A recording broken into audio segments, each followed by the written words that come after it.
Переговоры сорваны, Трамп пришел в ярость и отдал беспрецедентный приказ. Военное вмешательство стало реально как никогда.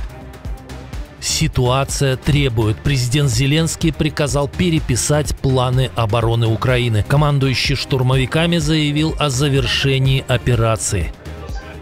Новогодний подарок россиянам от правительства. Важный тариф вырастет в 2 раза и потянет за собой цены на все. Бывший сателлит СССР запустил собственный военный спутник, чтобы следить за Россией. Холодная война между Баку и Москвой продолжается. В Азербайджане прошли очередные обыски и задержания. С нас хватит! Власти одной из стран, прежде считавшейся демократической, сбросили маски и открыто заявили о смене курса. Об этих и других событиях утро воскресенья 30 ноября. И многое другое. Самые важные и срочные новости. Эксклюзивные подробности. Вы смотрите информационный выпуск «Нехта». Оперативно о событиях в Украине, России, Беларуси и мире. Раньше и понятнее других. Все, что нужно знать сегодня. Началось. Для одного из мировых диктаторов пошел последний отсчет. США закрыли небо над Венесуэлой. Дональд Трамп лично объявил об этом в своей соцсети True Social. Обращаюсь ко всем авиакомпаниям, пилотам, наркоторговцам и торговцам людьми. Имейте в виду, что воздушное пространство над Венесуэлой и вокруг нее закрыто. Испания и Португалия еще ранее предупредили свои авиакомпании: в ближайшие дни лучше держаться подальше от венесуэльского неба. И это на фоне того, что США ускорили модернизацию заброшенной базы ВМС Рузвельт-Роудс и начали строить инфраструктуру в аэропортах Пуэрто-Рико и американских Виргинских островов. Логистика, которую можно использовать для операций на суше. Интересная деталь. Накануне публикации поста стало известно, что Трамп и Мадуро обсуждали возможность личной встречи. О телефонном разговоре президента США и венесуэльского диктатора написала со ссылкой на неофициальные источники New York Times. Но, похоже, общение не задалось, и вместо встречи появилось грозное предупреждение о закрытии неба. Украина снова перестраивает оборону под новые реалии. Зеленский объявил, что пора переписывать один из ключевых документов страны – план обороны. Такое поручение президент дал министру Денису Шмыгалю. Об этом украинский лидер написал в своем телеграм-канале. Ход боевых действий продемонстрировал, что именно должно стать обновленными приоритетами. Договорились, что Денис подготовит детальное предложение для изменений и представит Кабмину на утверждение. Шмыгаль также отчитался президенту о поездках в Николаевскую и Херсонскую области, регионы, где интенсивность атак растет каждую неделю. Отдельный блок разговора касался защиты критической инфраструктуры и финансирования закупки дронов. Тем временем командующий десантно-штурмовых войск Украины Олег Апостол заявил, что защитники завершили операцию на Добропольском направлении. По словам бригадного генерала, ситуацию вокруг Покровска, где в последние недели шли самые тяжелые бои на всем Восточном фронте, удалось стабилизировать. Проблема началась в Покровске, и она обострялась. Также планы противника были с Добропольского направления выйти на Барвенково и отрезать полностью всю Донецкую область. Сейчас у них уже аппетиты немного спали. Как заявил командующий украинских штурмовиков в эфире «Единых новин», Москва бросает туда морпехов с востока и части 76-й дивизии с юга. Но, как говорит Олег Апостол, Покровск держится. В городе работают украинские подразделения, некоторые районы полностью под контролем сил обороны. Россиян ждет кое-что похуже, чем повышение НДС. Правительство приготовило гражданам новогодний подарок, утвердило повышение тарифов в системе Платон, а это приведет к двукратному их росту. Сейчас работает понижающий коэффициент 0,51. Грузовики платят около 3,5 рублей за километр, но с 1 марта коэффициент поднимут до значения 0,75, а с февраля 2028 уберут вовсе. Тариф при той же базовой ставке станет станет почти вдвое выше. Для отрасли, которая и так еле выдерживает рост цен на топливо, ремонты и штрафы, это серьезный удар. В Минтрансе традиционно заверяют, все пойдет на дороги, но на фоне рекордного дефицита бюджета почти в 6 триллионов рублей эти заявления звучат все менее убедительно. Тем более страна готовится к повышению НДС до 22% и новым поборам вроде сбора на импорт электроники. Напряжение в отрасли растет давно. Перевозчики жаловались на массовые сбои Платона, а в Госдуме уже одобрили 4-кратное увеличение штрафов до 20 тысяч рублей за неуплату. Некоторые дальнобойщики получали ошибочных штрафов на сотни тысяч. Они записывали видеообращение к Путину, но вместо решения проблем получили новое повышение тарифов. Платон за 10 лет собрал более 360 миллиардов рублей, зарегистрировано почти 2 миллиона грузовиков. Теперь эта машина будет выжимать еще больше, а рост издержек поднимет цены на перевозки, а значит ударит по карманам потребителей. И все потому, что Путину очень не хочется заканчивать свою военную авантюру. Вы можете больше никогда не увидеть наш контент. Целая армия ботов, троллей и фейков воздействует на алгоритм. Для того, чтобы всегда оставаться на связи, не просто подписывайтесь на канал, выбирайте параметр «Получать все уведомления». Так мы останемся на связи, когда начнется что-то поистине масштабное и значимое.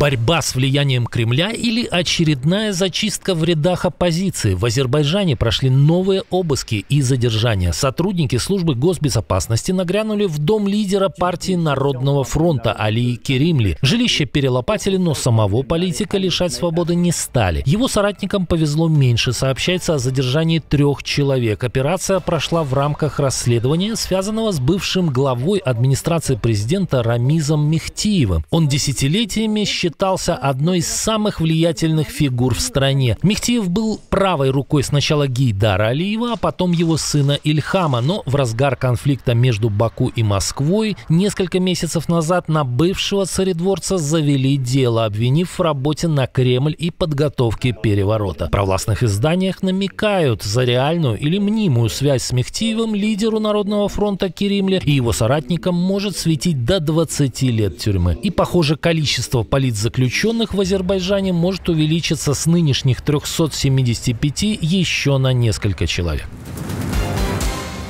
Страна, которая сотни лет была прибежищем для угнетаемых, говорит «Стоп». Америка, построенная теми, кто вынужден был бежать от преследований и войн у себя на родине, отказывается от основополагающей политики. Как пишет The Guardian, администрация Дональда Трампа прекратила рассмотрение прошений об убежище после недавней стрельбы у Белого дома. И речь не только о просителях из Афганистана, о чем сообщали первоначально. Как заявил директор службы гражданства и иммиграции США Джозеф Эдлоу, это касается любых прошений. По словам высокопоставленного чиновника, решения по вопросам убежища не будут приниматься, цитируют, до тех пор, пока мы не сможем обеспечить максимально возможную проверку каждого иностранца. Напомним, несколько дней назад афганец, получивший убежище в США, стрелял в нацгвардейцев у резиденции американского президента. Одна из 2 потерпевших позже скончалась. Теперь Трамп, который сам является потомком немецких иммигрантов, использовал эти драматические события для еще большего ужесточения миграционной политики.